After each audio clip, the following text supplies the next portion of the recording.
Hello बच्चों, welcome back to my channel. Vishal Gupta आपका teacher. कैसे हो आप सब स्टूडेंट्स? इस वीडियो में मैं आपको कॉम्पिटिटिव एग्ज़ाम की तैयारी के लिए जो टॉपिक है ज्योग्राफी का, उसमें इंडियन एग्रीकल्चर के बारे में बताने जा रहा हूं। तो स्टूडेंट्स, सबसे पहले बात करते हैं कि almost 2/3 of the India's population engaged है एग्रीकल्चरल एक्टिविटी पे। ठीक है जी, क्योंकि फूड ग्रेन के अलावा हमारी एग्रीकल्चर ऑल्सो प्रोड्यूस करती है raw material for various industries, T, coffee, spices etcetera, और ये सब का एक्सपोर्ट भी होता है हमारे देश से।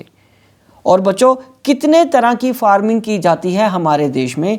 पहले है प्रिमिटिव सबसिस्टेंस, दूसरा है इंटेंसिव सबसिस्टेंस, तीसरा है कमर्शियल फार्मिंग।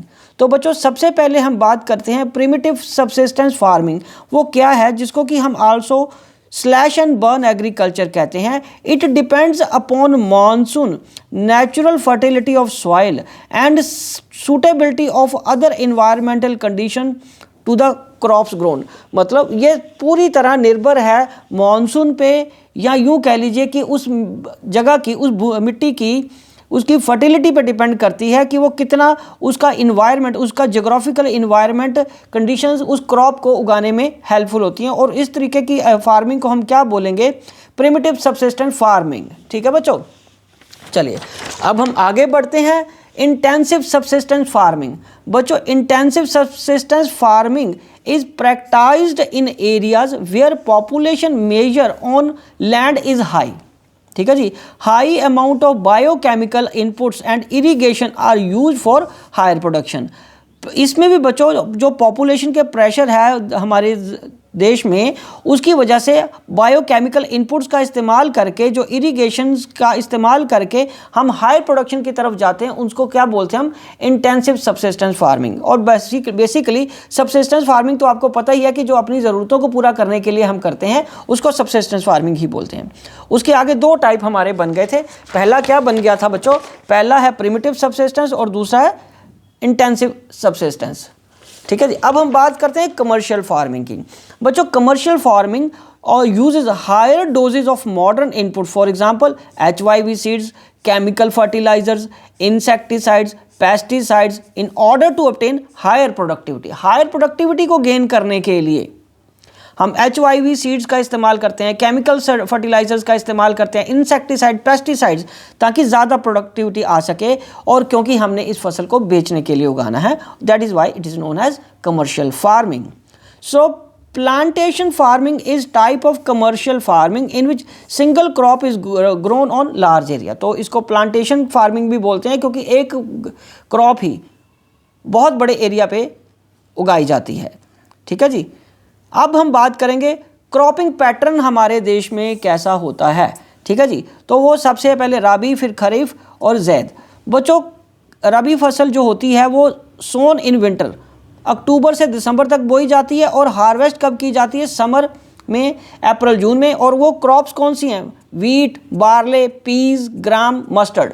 ठीक है बच्चों, और उसी तरह खरीफ क्रॉप्स है जो वो grown in monsoon and harvested in September to October, for example paddy, maize, jowar, bajra, tur, moong, cotton, jute, groundnut and soybean. ठीक है बच्चों, और ज़ैद फसल कौन सी है? बिटवीन, जो इन दोनों के बीच में के समय में उगाई जाती है, दैट इज समर में जो उगाई जाती है उसको ज़ैद बोलते हैं। Watermelon, musk melon, cucumber, vegetables, fodder crops and sugar cane. ठीक है जी, फॉडर क्रॉप्स और शुगर केन्स, ये फसलें हैं। तो ये तीन तरह का क्रॉपिंग पैटर्न हमारे देश में है। इसको अच्छे तरीके से आप याद कर लीजिए। आप वीडियो को स्लो करके, पॉज करके अपने नोट्स कंप्लीट कर सकते हो, कोई दिक्कत नहीं, आप टेक्नोलॉजी का फ़ायदा लीजिए। ठीक है जी, चलो अब हम आगे बढ़ते हैं। उसके बाद major crops. So major crop क्या है? Rice. Rice is the second largest producer of rice is the world after China. India दूसरा सबसे बड़ा प्रोड्यूसर है राइस का वर्ल्ड में, चाइना के बाद। It is grown in the plains of north and north eastern India, coastal areas में and deltaic regions में। Punjab, Haryana, western UP and parts of Rajasthan have also started growing rice with the help of canal irrigation and tubewells. Okay बच्चों, चलो अब हम आगे बढ़ते हैं, wheat क्या चीज़ है। So this is the second most important cereal crop, ठीक है, ये बहुत बड़ी फसल है गेहूं की। The major wheat cropping states कौन से हैं? Punjab, Haryana, UP, Bihar, Rajasthan and parts of Madhya Pradesh. तो अब हम बात करते हैं मिलेट्स। मिलेट्स हैं हमारे jowar, bajra, ragi are the important millet grown in India. These are known as coarse grains but they have very high nutritional value, पर इनकी वैल्यू, न्यूट्रिशन वैल्यू बहुत ज़्यादा होती है। उसके बाद अब हम बात करेंगे maize. It requires temperature between 21 degree centigrade to 27 degree centigrade. It grows well in old alluvial soil. Major maize producing states are Karnataka, UP, Bihar, Andhra Pradesh and Madhya Pradesh. ठीक है बच्चों, चलो अब हम आगे बढ़ते हैं। पल्सेस कौन सी हैं?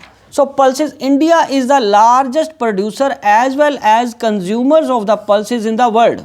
मेजर पल्सेस जो उगाई जाती हैं इंडिया में वह है तूर की, जिसको अरहर की दाल भी बोलते हैं, urad, moong, masoor, peas and gram. Major pulse producing state कौन सी है हमारी? मध्य प्रदेश, उत्तर प्रदेश, राजस्थान, महाराष्ट्र एंड कर्नाटका। तो बच्चों ये बहुत इंपॉर्टेंट इन्फॉर्मेशन है, इसको मिस मत करिए, स्किप मत करिए, सारा कुछ इसमें से पता चल जाएगा आपको। तो food grains other than grains कौन से हैं बच्चों? वह है sugar cane. So it is tropical as well as subtropical crops, ठीक है जी।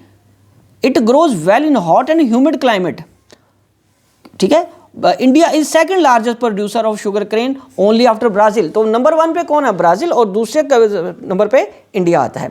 द मेजर शुगर कैन जो प्रोड्यूस की जाती है स्टेट्स में वो है उत्तर प्रदेश, महाराष्ट्र, कर्नाटका, तमिलनाडु, आंध्र प्रदेश, बिहार, पंजाब एंड हरियाणा। और उसके बाद oil seeds. So oil seeds है, India is the largest producers of oil seeds in the world. Main oil seeds produced in India are groundnut, mustard, coconut, til, soybean, castor seeds, cotton seeds, linseed and sunflower. So groundnut एक खरीफ crop है और account for about half of the major oil seeds, ठीक है, grounded in the produced in the country. It grows well Gujarat में, राजस्थान में, तमिलनाडु में और महाराष्ट्र में उगाई जाती है ये। ओके जी, चलो अब हम आगे बढ़ते हैं। टी है, it is the beverage crop introduced in the India initially by British. ये ब्रिटिश ने ये फसल शुरुआत की थी। It is a labour intensive industry होती है। India has a second largest producer of tea after China and Turkey in 2014 में, 2014 में मतलब। और coffee, India produce 3.5% of the world's coffee production in 2014। द Arabica variety which is in great demand all over the world is produced in India. Its cultivation was produced on the Baba Budan hills. आगे हम बढ़ते हैं, horticulture crops कौन सी है बच्चों? तो बच्चों हॉर्टिकल्चर क्रॉप्स की अगर हम बात करें, India was the second largest producers of fruits and vegetables in world after China in 2014। Mangoes are grown in Maharashtra, Uttar Pradesh, Andhra Pradesh and West Bengal. Oranges उगते हैं नागपुर में, चेरापूंजी मेघालय इसके लिए फेमस है। बनानाज उगते हैं केरला, मिजोरम, महाराष्ट्र, तमिलनाडु। लीची और गुआवा कहाँ ज़्यादा पाया जाता है? उत्तर प्रदेश में और बिहार में, वहाँ उगता है ज़्यादा। पाइन एप्पल्स मेघालय में उगते हैं। और ग्रेप्स कहाँ ज़्यादा होते हैं? आंध्र प्रदेश में, ठीक है जी। चलो अब हम आगे बढ़ते हैं, और महाराष्ट्र में भी ग्रेप्स ज़्यादा होते हैं। Apples, pairs, apricot and walnuts कहाँ होते हैं? जम्मू कश्मीर में और हिमाचल प्रदेश में। और ये तो होगी खाने पीने वाली चीज़ें, मतलब खाने वाली। तो अब हम बात करेंगे नॉन फूड क्रॉप्स कौन सी हैं बच्चों। नॉन फूड क्रॉप में सबसे इंपॉर्टेंट है rubber. So rubber it is an important industrial raw material. It is mainly grown in Kerala, Tamil Nadu, Karnataka and Andaman and Nicobar islands and Garo hills of Meghalaya. उसके बाद फाइबर क्रॉप्स में है cotton, jute, hemp and natural silk are the 4 major fibre crops grown in India. The first 3 are derived from the crop grown in the soil. The latter is obtained from the cocoons of the silkworm fed on the green leaves, especially of mulberry. ठीक है जी. उसके बाद cotton. सो cotton क्या है? It is believed to be the original, India believe to be the original home of the cotton plant. ठीक है बच्चों. So cotton grows as well in drier parts of the black cotton soil of the Deccan plateau. ठीक है जी. जहाँ काली मिट्टी होती है वहाँ ज़्यादा उगता है ये कॉटन. और jute, it is known as the golden fibre. West Bengal, Bihar, Assam, Odisha, Meghalaya are the major jute producing states. Due to its high cost, it is the losing market to the synthetic fibres and packing material, particularly the nylon. Nylon के मुकाबले ये पिछड़ रहा है क्योंकि ये costly होता है. ठीक है जी. चलो अब हम आगे बढ़ते हैं. टेक्नोलॉजी एंड इंस्टीट्यूशनल रिफॉर्म्स कौन से करे हैं? Collectivisation, consolidation of holding, cooperation and abolition of zamindari etcetera were given priority. Land reforms was the main focus on our first 5-year plans. Contribution of agriculture जो थी हमारे देश में national economy में, एम्प्लॉयमेंट और आउटपुट भी इन्होंने ही produce करके दिया है, इसी वजह से हुआ. भूदान, ग्रामदान was initiated by Vinoba Bhave, जिनको नोन एज ब्लडलेस रेवोल्यूशन भी कहा जाता है.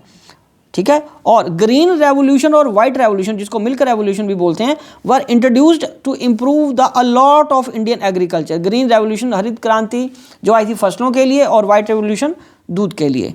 ड्यूरिंग 1980 के दशक में और 90 के दशक में एक कंप्रीहेंसिव लैंड डेवलपमेंट प्रोग्राम बना था, was initiated. It include both institutional and technical reforms. और उसके बाद सरकार ने बहुत कुछ किया. किसान क्रेडिट कार्ड लाए और पर्सनल एक्सीडेंट इंश्योरेंस स्कीम लाए and some other schemes introduced for the benefits of the farmers. और कंट्रीब्यूशन क्या रहा है एग्रीकल्चर का नेशनल इकोनॉमी में, एम्प्लॉयमेंट में एंड आउटपुट में?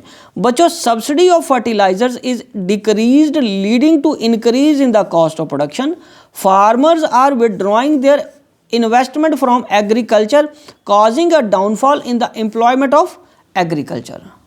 और बच्चों, जो इस्टेब्लिशमेंट किसका हुआ? ICAR मतलब Indian council of agriculture research. Agriculture universities बनी, वेटरनिटी सर्विसेज हुई, एनिमल ब्रीडिंग सेंटर्स बने, हॉर्टिकल्चर डेवलपमेंट हुई, research and development in the field of metrology हुआ and weather forecast etcetera were given priority for improving Indian agriculture.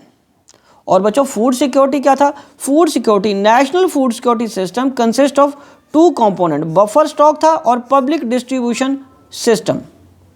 Food corporation of India ने procure किया food grain from farmers at the government announced MSP, where distribution is ensured by PDS. Public distribution system से किया गया और minimum support price किसानों को दिया गया, और PDS यूज़ करने के लिए गरीब लोगों तक सारा अनाज पहुंच सके, उनको पब्लिक डिस्ट्रीब्यूशन सिस्टम के साथ जोड़ा गया. और कंज्यूमर्स वर डिवाइडेड 2 कैटेगरीज में, BPL और APL में, बिलो पॉवर्टी लाइन और अबव पॉवर्टी लाइन में बांट के उनको जो कंज्यूमर्स है उस तरीके से PDS बनाया गया. ठीक है बच्चों.